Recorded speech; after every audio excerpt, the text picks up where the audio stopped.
நண்பர்களே வணக்கம். நான் உங்கள் பிரியா. நம்ம இன்னைக்கு பார்க்க போகிற பதிவு என்ன அப்படின்னு பார்த்தீங்கன்னா, சிவபெருமானோட அம்சத்தில் பிறந்த குழந்தைகளாக இருந்தாலும் சரி, பெரிய மனிதர்களாக இருந்தாலும் சரி, எந்த நாட்களில் பிறந்தோம் அப்படின்னா நம்மளுக்கு சிவபெருமானோட முழு அருள் கிடைக்கும் அப்படின்னு சொல்லிட்டு நம்ம பார்க்கலாம். அந்த கிழமைகளில் பிறந்தவங்களை சிவபெருமானோட அருள் கிடைக்கிறதோட மட்டும் இல்லாமல் அவங்கள சிவபெருமானின் முழு அம்சம்னே சொல்லலாம். ஏன்னா சிவபெருமானோட அந்த நாள் சிவபெருமானுக்கு உகந்த நாள். அதனால அந்த ஒரு நாள், அந்த ஒரு கிழமையோட பெயர் என்னன்னு சொல்லிட்டு நம்ம இந்த பதிவில் தெளிவாக பார்க்கலாம். இந்த பதிவை பார்க்குறதுக்கு முன்னாடி நீங்கள் இது வரைக்கும் நம்மளோட சேனலை சப்ஸ்கிரைப் பண்ணாமல் பார்த்துட்டு இருந்தீங்க அப்படின்னா மறக்காமல் சப்ஸ்கிரைப் பண்ணிக்கோங்க. நீங்கள் மிகப்பெரிய சிவபக்தராக இருந்தீங்க அப்படின்னா, உங்களுக்கு சிவபெருமானை பிடிக்கும் அப்படின்னா மறக்காமல் நம்ம கமெண்ட் பாக்ஸில் ஓம் நம சிவாயங்கிற சிவனோட மூல மந்திரத்தை கமெண்டாக போஸ்ட் பண்ணுங்கள். நானும் எவ்வளவு சிவபக்தர்கள் நம்மளோட பதிவை பார்க்குறீங்கன்னு பார்த்து தெரிந்து கொள்வேன். ஸோ சிவபெருமானோட பக்தர்களாக இருப்பவர்களோட குணாதிசயங்கள்லாம் எப்படி இருக்கும் அப்படின்னு பார்த்தீங்கன்னா, அந்த பக்தர்களாக இருப்பவர்களுக்கும் சரி, அந்த சிவபெருமானுக்கே உரித்தான அந்த கிழமைகளில் பிறந்த அந்த குழந்தைகளுக்காக இருந்தாலும், பெரிய மனிதர்களுக்காக இருந்தாலும் இந்த மாதிரியான குணாதிசயங்களோட இருப்பாங்கன்னு நம்மளோட பெரியவங்கள்லாம் அந்த தர்மசாஸ்திரங்களை சொல்லப்பட்டிருக்கு. அது என்ன மாதிரியான குணங்கள் அப்படின்னு பார்த்தீங்கன்னா, சிவபெருமானுக்கே உரித்தான குணம், எல்லோருக்கும் உதவி செய்யக்கூடிய ஒரு குணம், எல்லோரிடத்திலும் அன்பாக இருக்கக்கூடிய ஒரு குணம்.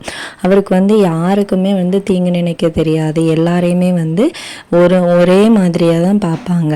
அதே மாதிரி குணத்தில் தான் இந்த சிவபெருமானோட பக்தர்களாக இருக்கக்கூடிய அந்த மனிதர்களுக்கு இந்த மாதிரியான குணாதிசயங்கள் தான் இருக்குமா. அவங்க யாருக்குமே எந்த கெட்டதும் நினைக்க மாட்டாங்களா. அவங்க அனுதினமும் அவங்களோட வாழ்க்கையில சிவபெருமானோட முதற்கண் நாமமான ஓம் நம சிவாயங்கிறத 108 முறை தினமும் ஜெபித்துட்டு வந்தாங்க அப்படின்னா கட்டாயமாக அவங்க வாழ்க்கை ஒரு மேன்மையான நிலையை அடையுமா. அந்த அளவுக்கு சிவபெருமான் அவரோட பக்தர்களை அப்படி பார்ப்பாங்களாம். அதே மாதிரி இந்த சிவபக்தர்களுக்கு பிறருக்கு உதவி செய்கிற குணமும், பிறரை எந்த விதமான கஷ்டப்படுத்தக்கூடாதுங்கிற ஒரு குணமும் இருக்கிறதுனால அவங்க எவ்வளவு கஷ்டமான நேரத்திலையும் சிவபெருமானை ஒரு குரலுக்கு அழைத்தாங்க அப்படின்னா அவர் ஓடோடி நிற்பாராம். அந்த அளவுக்கு தன்னுடைய பக்தர்கள் மேல மிகுந்த நாட்டம் கொண்டவராக சிவபெருமான் இருப்பாராம்.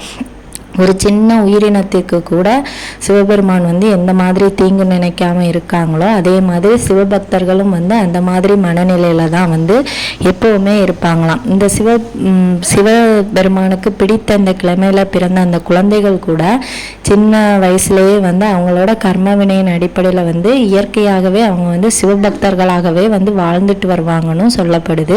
இது எந்த அளவுக்கு உண்மைன்னு தெரியல. நீங்க ஒருவேளை அந்த சிவபெருமானுக்கு அந்த கிழமையில பிறந்திருந்தீங்க அப்படின்னா நீங்க என்ன மாதிரியான குணாதிசயங்களை பெற்று இருக்கிறீங்க, உங்களுக்கு சிவபெருமான் மீது அதிகமாக நாட்டம் உண்டுமா இல்லையான்னு சொல்லிட்டு நம்மளோட கமெண்ட் பாக்ஸை கமெண்ட் பண்ணுங்க. நம்மளும் உண்மையாக இல்லையான்னு நம்மளும் தெரிந்து கொள்ளலாம்.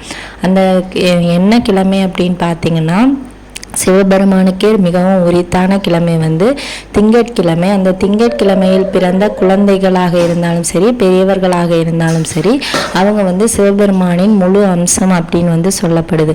இது நிதர்சனமான உண்மை. சிவபெருமானுக்கு எல்லா அந்த நல்ல நாட்களுமே குறைந்தபட்சம் திங்கட்கிழமைகளில் வருவது ரொம்பவும் விசேஷம். சிவபெருமானுக்கு மிகவும் பிடித்தமான நாள் அது. அதனாலேயே இந்த திங்கட்கிழமைகளில் பிறந்த குழந்தைகளுக்கு சிவபெருமானோட முழு அம்சமும் பெற்று பிறந்ததாக சொல்லப்படுது.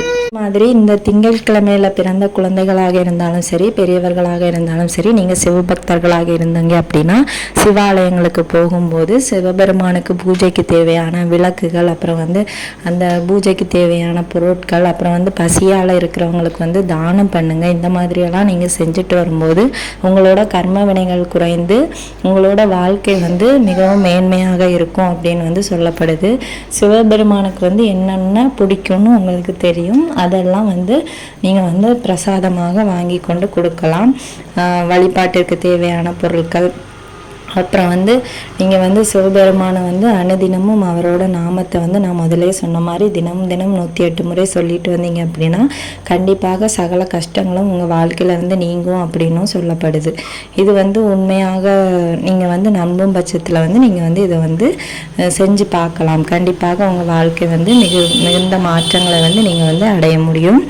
நீங்கள் வந்து கண்டிப்பாக சிவபெருமானின் உண்மையான பக்தர்களாக இருந்தீங்க அப்படின்னா இந்த பதிவு வந்து உங்களுக்கு வந்து மிகவும் உபயோகமானதாக இருக்கும். ஸோ வந்து உங்கள் வீட்லேயும் உள்ள குழந்தைகள் வந்து எந்த நாளில் பிறந்திருக்காங்க, அவங்க வந்து சிவபக்தராக இருந்தாங்க அப்படின்னா நீங்கள் வந்து இந்த மாதிரி செய்யுங்க அப்படின்னு சொல்லிட்டு அவங்களுக்கு வந்து சொல்லிக் கொடுங்க. அவங்களும் தெரியாததை தெரிந்து கொள்ளட்டும். இந்த பதிவு வந்து உங்களுக்கு உபயோகமாக இருந்துச்சு அப்படின்னா மறக்காமல் ஒரு லைக் பண்ணுங்கள், ஷேர் பண்ணுங்கள். இந்த வீடியோவின் முழு பதிவை பார்த்ததற்கு மிக்க நன்றி.